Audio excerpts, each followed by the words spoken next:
ভারত জোড়ো ন্যায় যাত্রা শুরু থেকেই বাধা আসছে। মণিপুর, তারপর আসাম, বাধা আসছে সর্বত্র। তবে সেই বাধা পেরিয়েই এগিয়ে চলেছে রাহুল গান্ধী, এগিয়ে চলেছে ভারত জোড়ো ন্যায় যাত্রা। তার কথায় পশ্চিমবঙ্গেও ভারত জোড়ো ন্যায় যাত্রায় বাধা আসছে। এ রাজ্যে এ ধরনের সহযোগিতা আশা করা হয়েছিল, তা মিলছে না। আর এতেই কিছুটা হলেও হতাশার ছাপ স্পষ্ট অধীরের চোখে মুখে। ভারত জোড়ো ন্যায় যাত্রা ভোটের জন্য নয়, এই যাত্রা সংবিধান রক্ষার যাত্রা। শুক্রবার শিলিগুড়িতে দলীয় নেতাকর্মীদের উপস্থিতিতে জাতীয় পতাকা উত্তোলন শেষে এমনই মন্তব্য করলেন প্রদেশ কংগ্রেস সভাপতি অধীর রঞ্জন চৌধুরী। তার কথায়, দেশের সংবিধান শেষ কথা, সেই সংবিধান মেনেই চলতে হবে সকলকে, কেউ তার ঊর্ধ্বে নয়। এই সংবিধানের উপর কোনো আঘাত এলে কংগ্রেস সর্বপ্রথম এগিয়ে থাকবে।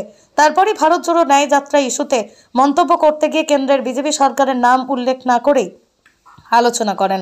একই সঙ্গে রাজ্যের তৃণমূল সরকারের ভূমিকাতেও প্রশ্ন তোলেন তিনি। স্পষ্ট জানান, শিলিগুড়িতে রাহুল গান্ধীর সভার জন্য অনুমতি মিলছে না। শুরুতেই রাস্তার বাঁদিকে আমাদের স্টেজ করার কথা, বাঁদিকে করার পরিবর্তে ডান দিকে করতে হলো প্রশাসনের হস্তক্ষেপে।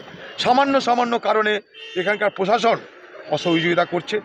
এখানে আমরা 28 তারিখে একটা সভা করার অনুমতি চেয়েছিলাম, সেখানেও সেই সভা করতে দেওয়া সম্ভব হবে না বলে মনে হচ্ছে, কারণ প্রশাসন সেখানেও অনুমতি দিচ্ছে না।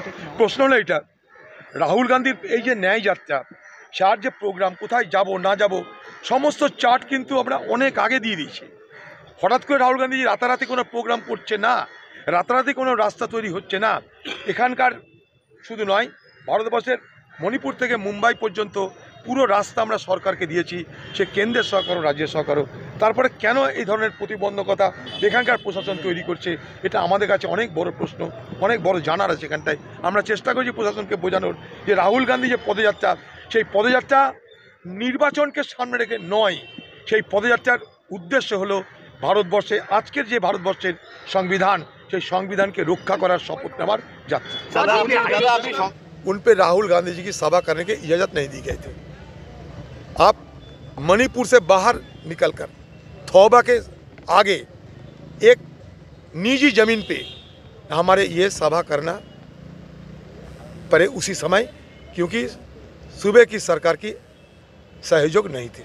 लेकिन हम सभा किए, राहुल गांधी जी की सभा में लोग जैसे आए, मीरा पै भी वहाँ के सारे संगठन की महिलाओं ने भारी भरकम वहाँ शामिल हुई थी।